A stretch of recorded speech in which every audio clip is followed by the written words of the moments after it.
Hi, I'm Julia. Now, let me take you back to that sunny Saturday, a day that started like any other but ended up changing everything. As I pulled into my brother Ethan's driveway, a mix of excitement and nerves bubbled up inside me. It had been a while since the whole family gathered, and I was eager to see everyone, especially since I'd just landed my new job as a manager at a top marketing firm. I had come straight from picking up some last-minute supplies, my old 2002 blue sedan packed with bags of chips and homemade salsa. The car wasn't much to look at, but it was mine, paid off and reliable. As I stepped out, Ethan was the first to greet me. "Hey Jules, we were starting to think you bailed on us."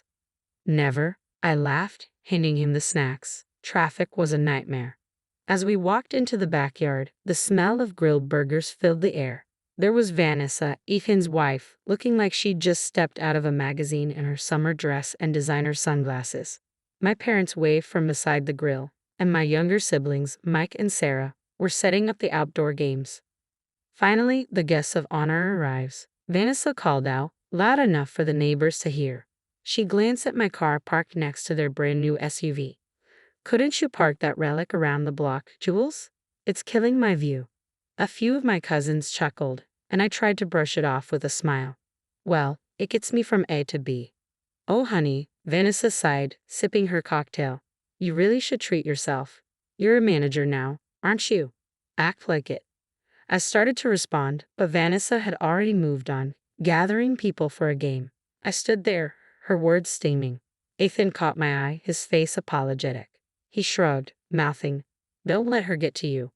The afternoon wore on with the usual barbecue fun. I mingled, played games, and tried to keep the mood light, but Vanessa's words nagged at me. It wasn't just about the car, it was her subtle way of reminding me where I stood in her world.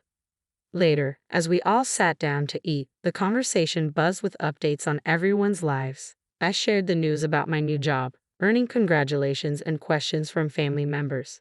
Vanessa, meanwhile, seemed oblivious to the bombshell I was about to drop. "So, Julia," she said with a smirk, "must be a big step up from your old gig, huh? Hopefully, they're paying you enough to get rid of that car soon." She nudged Ethan, grinning. Before I could reply, my mom spoke up. "We're all proud of Julia. She's worked hard for this."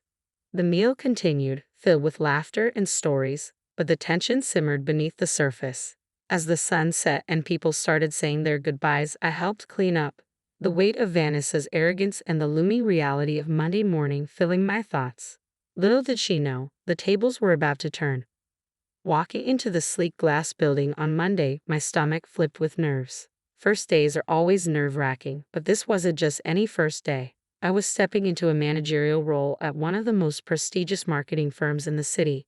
The receptionist greeted me with a bright smile as I passed through the lobby. "Good morning, Julia. They're ready for you upstairs." Stepping out of the elevator, I was met with a round of applause from my new team. Mr. Carter, the director, shook my hand warmly. "Everyone, let's officially welcome Julia as your new project manager."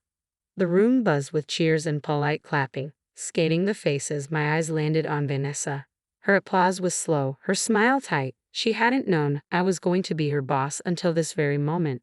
"Let's catch up after this, Julia," Vanessa said, her tone a mixture of surprise and forced cheerfulness. "Sure, let's do that," I replied calmly, keeping my voice professional, masking the swirl of emotions inside. As the team settled in, I took my place at the head of the conference table and outlined the morning's agenda. Vanessa's eyes remained glued to her notepad, scribbling furiously, avoiding my gaze. When the meeting wrapped up, the team dispersed, but Vanessa lingered, her steps hesitant. "Julia, about the barbecue. I hope there are no hard feelings," she said softly, her voice a stark contrast to her usual boldness. "Vanessa, let's keep our focus on work. Personal matters stay outside these walls," I replied, offering her a polite but distant smile. "Of course, you're right," she nodded, her eyes darting away, unable to fully mask her unease. Over the next few days, I dove deep into project files and performance reports.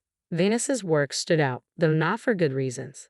There were discrepancies in her project timelines and budget allocations that didn't add up. During our one-on-one meetings, I addressed them head-on. "Vanessa, I've noticed some discrepancies in the Smith account. Can you walk me through your process here?" "Sure, it's probably just minor oversights. You know how it goes with deadlines and all," she laughed nervously, fidgeting with her pen. Minor or not, accuracy is crucial. We can't afford these slips, especially with high-profile clients. Let's go over this together, shall we? My tone was firm, leaving no room for excuses. Yes, absolutely, she replied, her fingers trembling slightly as she tapped on her keyboard. It quickly became clear that Vanessa had been cutting corners, her work just barely skimming acceptable standards. Each session with her revealed more gaps, and I documented everything meticulously, preparing for the inevitable. Vanessa, based on these reviews, I see a pattern of oversight that we need to correct immediately, I stated during our next meeting, laying out the discrepancies. I understand, Julia. I'll tighten things up. Thanks for pointing these out, she replied, her voice a mix of gratitude and discomfort. I nodded. Let's ensure it doesn't continue. Our clients and our team rely on our diligence. As she left my office, the weight of her situation seemed to settle on her shoulders. For me, it was about protecting the integrity of our work, but I couldn't deny the faintest twinge of satisfaction knowing that in its own way, justice was being served. The following Monday, I arrived early, feeling the heightened stakes, not just for me, but for Vanessa too. I could sense the pressure on her as she approached my office, clutching her oversized designer bag and a stack of files, her heels clicking against the polished floor. Got a minute? I beckoned her in, my tone purposeful. Sure thing, she replied, smoothing her blouse as she sat down. I'm putting you in charge of the Henderson project. It's small but crucial. Think of this as an opportunity to really showcase your skills. Explained, laying out the project details in front of her. Vanessa's eyes flicked up, a mix of nervousness and excitement dancing in them. Really? I mean, thanks, Julia. I won't let you down. I nodded, watching her closely. I'll be guiding you through it, but I want to see what you can do when you're leading. As the days rolled on, I kept a close watch on Vanessa's handling of the project. Meetings were frequent, and I made sure every decision and approval was documented. Her initial enthusiasm began to wane as the pressure mounted. Vanessa, during our last review, you mentioned outsourcing some of the graphics work. Have you vetted the vendor properly? I asked her in one of our strategy sessions. Oh yeah, they're good. I mean, I think they'll be fine, she replied, a bit too hastily. It's crucial they're more than just fine. Can you share the vetting process you followed? I pressed, my voice firm, knowing that any misstep now would be on record. She fumbled through her files, her facade of confidence slipping. I'll get that info to you by EOD. Just didn't bring the paperwork with me right now. Days turned into weeks, and the project's deadline loomed. We were in a team meeting, and it was Vanessa's turn to present her progress. The room was full, the air thick with anticipation. Vanessa stood, report in hand, but her usual poise was gone. All right, let's see. For the marketing strategy, we're planning to. She stumbled over her words, her report lacking the depth and clarity expected. From the corner, Mr. Carter raised his eyebrows and gave me a slight nod. This was the moment. As she floundered, I interjected. Vanessa, could you elaborate on how the budget was allocated? There seemed to be some discrepancies between your report and the initial estimates. Her face flushed. Well, I had to make some last-minute changes. The costs, they kind of got away from me. I see. It's crucial we stick to the planned budgets, especially with new clients, I remarked, turning to the team. It's important we all learn from this. The meeting ended with the team shuffling out, murmurs of concern about the project's status filling the room. Vanessa lingered, her defeat almost palpable. Julia, I tried to handle it. I don't know what went wrong, she confessed, her voice low. Managing projects is about oversight and adaptability, Vanessa. Let's discuss how we can rectify this, I said, my tone firm but not unkind. This moment wasn't just about her failure, it was about setting a standard for everyone. She nodded, agreeing to meet later. I documented everything meticulously. Her mismanagement was now evident to everyone, and though I took no pleasure in her struggle, I knew it was necessary to safeguard the company and its clients. This was justice served, not out of vengeance, but out of necessity. The day after the disastrous meeting, the office was eerily quiet as I made my way to my desk. The whispers had already begun, trailing behind me like a shadow. Vanessa, pacing by the water cooler, intercepted me before I could even sit down. This was a setup, wasn't it?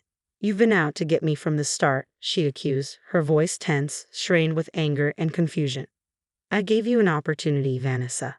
The outcome was in your hands, not mine, I responded, calm and measured against her rising pitch. But you watched me fail. You could have helped more, guided me. Vanessa's voice cracked, her desperation clear in her eyes.